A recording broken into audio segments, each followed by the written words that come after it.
이번 영상은요, 정말 아무것도 모르는 웹개발 처음 하시는 분들을 대상으로 하는 영상이고요. 가장 간단한 저관여 앱을 예제로 만들어 보겠습니다. 저관여 앱이란 생필품처럼 브랜드가 중요한 것이 아니라 그 기능 자체가 중요한 것이고, 그렇기 때문에 마케팅 경쟁이 필요 없는 앱입니다. 개발 비용도 최소화되고 개발 기술도 높지 않습니다. 오늘 배워서 내일 쓸 수 있을 정도의 기술 수준입니다. 저관여 앱을 개발하고 웹사이트에 올리고 필요한 SEO의 조건들을 달성하고 TTFB 등 다양한 테스트를 통해서 검색 사이트 평가 점수를 높여놓고 그 다음에 키워드의 다양화까지 해서 노출 확률을 높이는 전략입니다. 그리고 목표하는 월 1000만원까지의 트래픽을 계산하고 현실적으로 목표 성립과 실현 방법의 구체화 작업을 하도록 하겠습니다. 오늘은 저관여 앱 중 가장 단순한 메모장에 대해서만 이야기를 해보죠. 일단 지난 시간에 이어서 조금만 더 시장 조사를 해볼게요. 동기부여가 될 테니까요. 지난 영상에서 보여드렸던 이 사이트 rapidtables.com인데요. 이 사이트 어때 보이시나요? 그렇게까지 대단해 보이지 않죠? 얼마든지 만들 수 있을 것처럼 보이지 않으신가요? 놀랍게도 이 정도 모습으로 이 분야 1티어 사이트입니다. 이 사이트는 메모장만 있는 것은 아니고 이렇게 단순한 UT를 모아놓은 사이트예요. 하지만 모든 UT의 기술 수준이 딱 이 정도, 메모장 정도 수준에 머물러 있습니다. 계산기, 메모장, 단위 변환기, 타이머 정도가 있는 사이트입니다. 얼마를 벌고 있을까요? 먼저 SimilarWeb의 rapidtables.com을 치면 한 달 추정 방문객을 알 수 있어요. SimilarWeb이란 이전에도 소개해드렸지만 웹사이트 방문객이나 페이지 뷰, 또 키워드 등을 분석해서 추정치를 보여주는 서비스입니다. 조회본이 14.8 밀리언은 100만이죠. 1480만 월간 방문자가 있다는 얘기고요. 그런데 여기 보시면 페이지 뷰수가 있죠. 페이지 뷰수가 2.1이군요. 그러면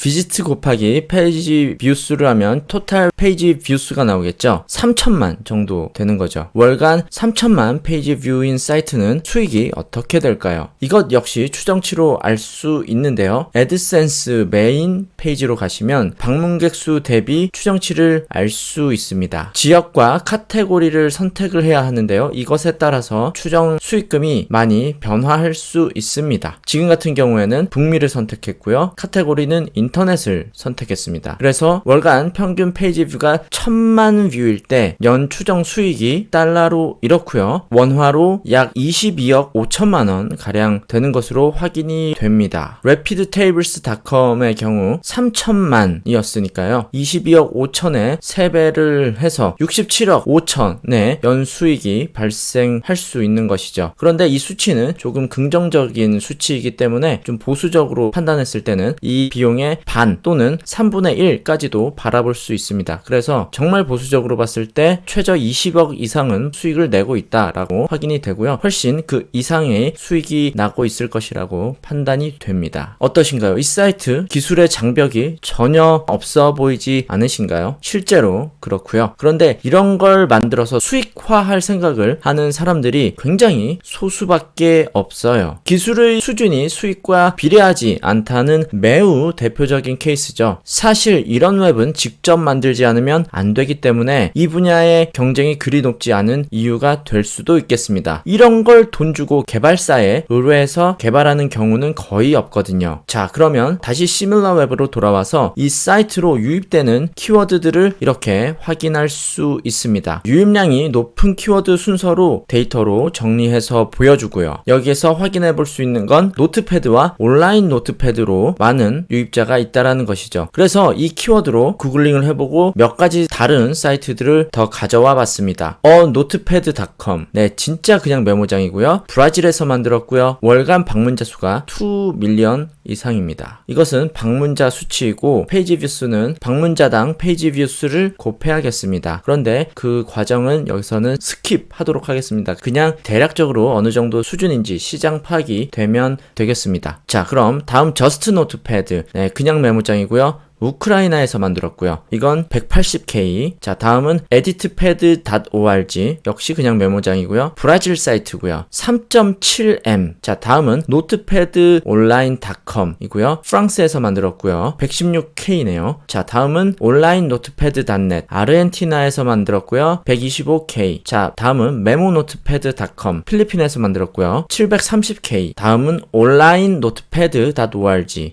인도에서 만들었고요. 569K. 다시 한번 말씀드리지만 월간 방문객 수예요. 여기에서 페이지 뷰 수를 곱해야 한다라는 것이죠. 1M일 때 2억 원 이상의 수익이 난다고 추정이 되고 있는 상황이고요. 그리고 이 저관여 앱을 디벨롭한 모습이 에버노트, 클릭업, 노션 등이 있습니다. 참고로 노션은 2021년 10월 기준으로 12조 2,570억 원의 기업 가치를 평가받았습니다. 자, 이제 그만 알아보도록 하겠습니다. 충분한 동기부여가 된 것 같네요. 겨우 키워드, 노트패드 또는 온라인 노트패드 이 두 가지 키워드에서만 찾은 결과들이고요. 메모, 온라인 메모, 심플 메모 등등 아주 다양한 키워드들이 존재하겠죠. 또 영어를 벗어나서 베트남어, 아랍어, 스페인어 등 다른 언어로 검색했을 때도 다양한 결과치가 있겠죠. 저들이 벌고 있는 수익은 멀어 보이지만 저들이 만들어 놓은 결과물은 굉장히 가까워 보입니다. 정말 별게 아니거든요. 실제로 가깝고요. 거기까지 도달하면 그 멀어 보이는 수익과의 거리도 아주 가까워질 것입니다. 나도 얼마든지 할 수 있겠다라는 마음이 출발이 되어야 하고 그것이 지금 생겨야 맞는 것입니다. 저도 과거에 이런 저관여 앱들을 많이 만들었었고요. 저관여 앱을 비롯해서 코딩으로 다양한 방법들로 적게는 월 50만 원에서 많게는 월 4천만 원까지 꾸준히 수익을 낸 경험을 가지고 있습니다. 일단은 저관여 앱에서만 말씀을 드리고 있으니까 다양한 수익에 관한 내용들은 또 다른 영상에서 소개해 드리도록 하겠습니다. 자, 그럼 메모장을 만들어 봅시다. 이번 시간에는 일단 메모장을 아주 간략히만 만들어 보겠습니다. HTML, CSS, JS 나 잘해 라고 하시는 분이시라면 이 영상은 이제 스킵하고 만들러 가셔도 되겠습니다. 수익화에 관한 전략은 개발하는 과정을 완료한 후에 진행하도록 할 테니 그때까지 개발하시고 기다려 주시면 되겠습니다. 자, 그럼 난생 처음 웹 개발을 해봅시다. 일단 먼저 프로젝트 개념을 알아야 합니다. 지난 영상 마지막에서처럼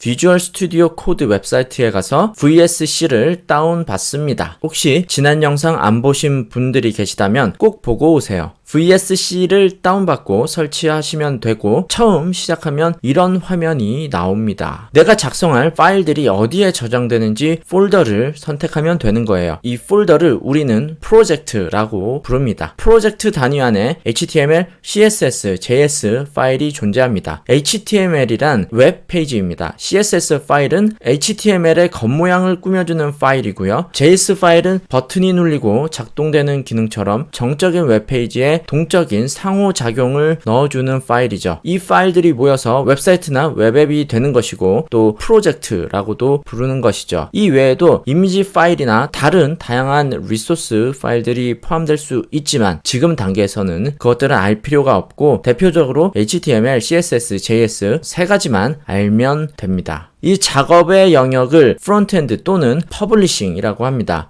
프로젝트 안에 index.html 파일이 존재해야 합니다. 웹사이트에 접속했을 때 처음 열리는 파일입니다. 우리가 만약에 aaa.com 이라는 도메인을 구매했다면 aaa.com을 쳤을 때 처음 뜨는 파일이 있겠죠. 그게 index.html 이어야 하는 거죠. 그렇게 약속이 되어 있는 것입니다. 자, 우리의 첫 번째 프로젝트 메모장의 이름은 심플 메모라고 해볼게요. 새로운 프로젝트에서 심플 메모를 시작합시다. 자, 순서는 첫 번째로 HTML을 만들고요. 두 번째로는 CSS로 꾸미고 세 번째로는 JS로 동적인 요소를 넣는 것이죠. 자, 그럼 첫 번째 HTML을 시작하면 되겠습니다. HTML은 태그의 모음입니다. 태그는 이렇게 뾰족한 괄호 안에 글씨가 넣어진 형태고요. 보통은 이렇게 있으면 슬래시로 닫는 태그가 함께 짝지어집니다. 뾰족한 괄호 안에 글씨가 들어있으면 이 글씨대로 태그라고 부르면 됩니다. 그래서 이 뾰족 괄호 안에 HTML이 들어있다면 HTML 태그라고 부르고요. 헤드가 들어있으면 헤드 태그, 바디 태그, div 태그, br 태그, 스팬 태그, 텍스트 에어리아 태그. 이번 메모장은 지금 말씀드렸던 이 정도 태그들만 사용해서 만들어 보도록 하겠습니다. 기본적으로 HTML 문서에는 약속들이 있어요. 그 약속대로 해야 정상적인 HTML 파일이 되는 것이고요. 물론 많은 약속이 있지만 대표적인 약속들만 몇 가지 말씀드리겠습니다. HTML 태그 안에 헤드 태그와 바디 태그가 있어야 하고요. 헤드 태그 안에는 문서에 보이지 않는 문서의 정보들, 바디 안에는 문서를 열었을 때 눈에 보여지는 문서의 내용들이 포함되어야 합니다. 정리를 해보면 HTML 태그를 열고 그 안에 헤드와 바디가 들어있고 HTML 태그를 다시 닫는 거죠. 이것이 HTML, 즉 웹의 기본 모양이라는 것입니다. 이걸 적어놓고 저장해봅시다. 파일 이름은 index.html입니다. 저장하면 내 생애 최초의 웹문서가 개발되었습니다. 정말 대단합니다. 이것만 알아도 웹페이지를 만들 줄 아는 쪽으로 진입이 된 것이죠. 이제 조금만 더 잘 만들면 되겠습니다. 이번엔 헤드 태그 안에 타이틀 태그를 넣어볼게요. 타이틀 태그 사이에 이렇게 한글로 심플 메모라고 적고 저장을 해봅시다. 그리고 브라우저에서 다시 불러오면 브라우저의 타이틀 영역에 우리가 타이틀에 적었던 글씨가 나타납니다. 자, 다음은 바디 안에 내용을 만들어보죠. 지난 시간에 보통의 웹이 보여지는 부분에서 헤더, 컨텐츠, 부터로 나뉜다고 했죠. 보여지는 부분이라면